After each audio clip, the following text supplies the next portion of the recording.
Olá a todos. Longe de querer dar uma opinião sobre o uso de fitinhas do ponto de vista pedagógico para o ensino de música, para o ensino de instrumentos de arcos. Primeiro, porque eu não sou violinista e muito menos professor de música. Segundo, porque eu tenho clientes que são radicalmente a favor, eu tenho clientes que são radicalmente contra e eu tenho clientes que são radicalmente neutros. Portanto, reservo para mim a minha opinião sobre o uso das fitinhas.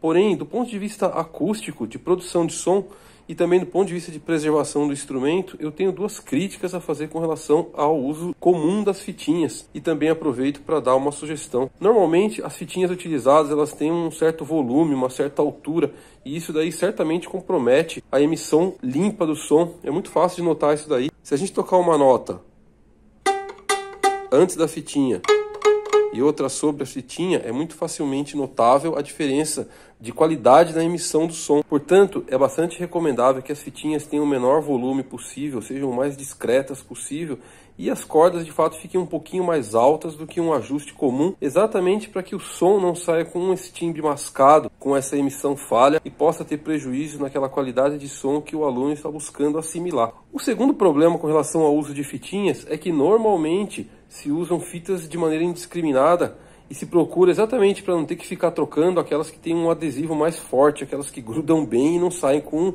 o atrito dos dedos. Porém, essas são as piores quando consideramos que a maioria dos espelhos dos instrumentos de iniciantes, instrumentos de loja, são pintados, eles são o que se chama de ebonizados, eles têm uma resina preta que cobre o espelho, e na hora de você retirar essas fitinhas, uma quantidade de tinta vem junto, ou o que é pior, a cola fica toda grudada no espelho e a remoção dessa cola não é simples, não é fácil. Se a gente utilizar um solvente, qualquer que seja ele, álcool, acetona, ele vai remover facilmente a tinta, então não podemos usar solventes agressivos. Muitas vezes a gente tem que valer de água e sabão para poder retirar esse adesivo, dá muito mais trabalho. E mesmo assim, a tinta do espelho pode acabar sendo removida um pouco pelo excesso de atrito na hora da limpeza. Portanto, recomendo, em primeiro lugar, aos professores que são adeptos do uso de fitinhas, que procurem uma fita que seja o mais fina possível, o mais discreta possível. Segundo, que utilizem uma fita que não tenha um adesivo muito potente, que não tenha uma cola muito forte, porque esse instrumento, se um dia for revendido e for necessário fazer uma limpeza nesse espelho, essa cola vai acabar prejudicando a integridade da tinta do tampo. E uma terceira sugestão seria aconselhar os pais que invistam um pouco mais e adquiram instrumentos com espelho de ébano, aliado a uma corda ligeiramente mais alta, que pode ser um pouco mais desconfortável para o aluno, mas que não vai gerar esse problema de som mascado. Certamente o problema se resolveria. E eu não desaconselho o uso de fitinhas produzidas a partir dessas etiquetas de papel, porque elas têm uma cola mais fraca e é muito mais fácil substituir uma dessas etiquetas que saem do que limpar a cola de um desses adesivos potentes que costumam ser utilizados de fitinhas.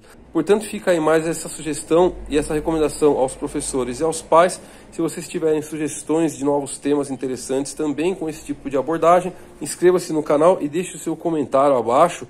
Ativem as notificações e aguardem os próximos vídeos. Um abraço a todos.